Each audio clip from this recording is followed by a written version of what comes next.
ಇನ್ನೊಮ್ಮೆ ನನ್ನನ್ನು ವೇಷಿ ಅಂತ ಕರೆಯದಿರಿ ದೊರೆ.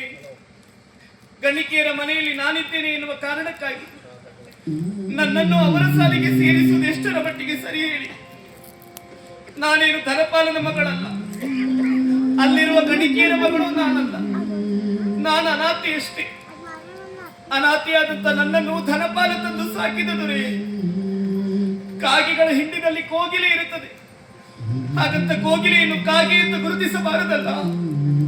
ಕಾಗೆಗಳೆಲ್ಲ ಕಾಕ ಅಂತ ಕೂಗಿದ್ರೆ ಕೋಗಿಲೆ ಕುಹುಧ್ವನಿಯಲ್ಲಿ ಕೂಗುತ್ತದೆ, ತಾನು ಕೋಗಿಲೆ ಅಂತ ಪ್ರಪಂಚ ಮುಖಕ್ಕೆ ತಿಳಿಸ್ತದೆ.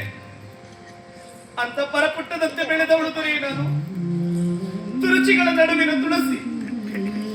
ಇಲ್ಲಿಯವರೆಗೂ ನಾನು ಶೀಲವತಿಯಾಗಿ ಉಳಿದಿದ್ದೇನೆ, ಮುಂದೆಯೂ ಶೀಲವನ್ನು ಉಳಿಸಿಕೊಳ್ತೇನೆ ದೊರೆ. ಹದಿಬದಿಯ ಧರ್ಮವನ್ನು ಅರಿತಂತ ಹೆಣ್ಣು ನಾನು. ಇನ್ನೊಮ್ಮೆ ವೇಷಿ ಅಂತ ಕರೆಯಿದ್ದೀನಿ ದೊರೆ.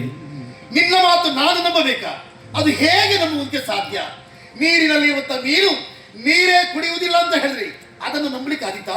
ಅದೇ ರೀತಿಯಲ್ಲಿ ವೇಷ ಗ್ರಹದಲ್ಲಿರುವಂತಹ ಹೆಣ್ಣೊಬ್ಬಳು ನಾನು ಆ ವೃತ್ತಿಗೆ ಇಳಿದವಳಲ್ಲ ಎಂಬುದಾಗಿ ಈ ಸಮಾಜದ ಮುಂಭಾಗದಲ್ಲಿ ಹೇಳಿಕೊಂಡಿದೆ. ಹೌದಾದ್ರೆ ಯಾರೋ ಅವಳಿಗೆ ಕರಮುಗಿದು ನಮಸ್ಕಾರ ಮಾಡಿ ಗೌರವ ಸಲ್ಲಿಸುವುದಿಲ್ಲ. ಅವಳನ್ನು ಗುರುತಿಸುವುದು ವೇಷ ಅಂತಲೇ. ಅದನ್ನು ಚೆನ್ನಾಗಿ ನೆನಪಿಟ್ಟುಕೋ. ಯಾವ ಹೆಣ್ಣು ಕೂಡ ಬಯಸಿ ಬಯಸಿ ನಾನು ವೇಶ್ಯೆಯಾಗಬೇಕು ಅಂತ ದೇವರಲ್ಲಿ ಬೇಡಿಕೊಳ್ಳುವುದಿಲ್ಲ ದೊರೆ. ಅವಳ ಸ್ಥಿತಿಗತಿಗಳು, ಅವಳ ಸಂಕಷ್ಟಗಳು ಹೆಣ್ಣನ್ನ ದಾರಿಗೆ ತಳ್ಳುತ್ತದೆ ದೊರೆಯೇ.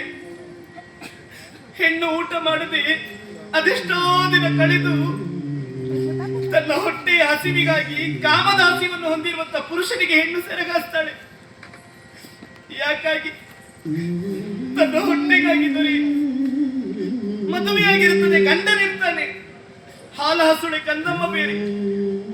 ಗಂಡ ಕಂಠ ಪೂರ್ತಿ ಕುಡ್ದು ಊರೂರು ಕೇರಿ ಕೇರಿ ತಿರುಗಾಡುತ್ತಾ ಇರುವಾಗ ಆ ಹೆಣ್ಣು ತನ್ನ ಮಗುವಿನ ಹೊಟ್ಟೆಗಾಗಿ ಅನಿವಾರ್ಯತೆಯಿಂದ ಇನ್ನೊಬ್ಬರಿಗೆ ದೇಹ ಹಂಚಿಕೊಳ್ತಾಳೆ.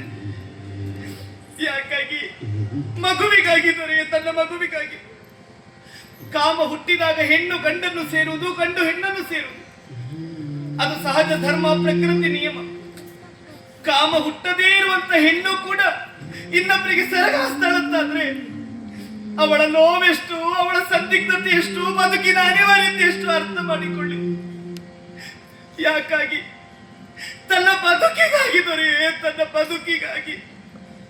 ಭಿಕ್ಷುಕನು 10 ಮನೆಯನ್ನು ಬೇಡಿ ತಿನ್ನುತ್ತಾನೆ ತನ್ನ ಹೊಟ್ಟೆಗಾಗಿ. ಹೆಣವನ್ನು ತೆವಳುತ್ತಾ ತೆವಳುತ್ತಾ ಮುಂದೆ ಸಾಗುತ್ತಾನೆ ತನ್ನ ಬದುಕಿಗಾಗಿ. ಪ್ರಪಂಚದಲ್ಲಿ ಎಲ್ಲರೂ ದುಡಿಯುವುದು ಹೊಟ್ಟೆಗಾಗಿಯೇ ದೊರೆಯೇ. ದುಡಿಯುವ ಮಾರ್ಗಗಳಷ್ಟೇ ಬೇರೆ ಬೇರೆ.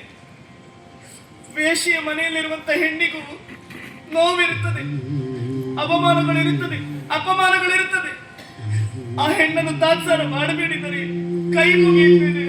ಪದಿ ಪದೆಯ ಧರ್ಮಗಳ ಬಲ್ಲೆ ನಾನು, ಪದಿ ಪದೆಯ ಧರ್ಮಗಳ ಬಲ್ಲೆ ನಾನು.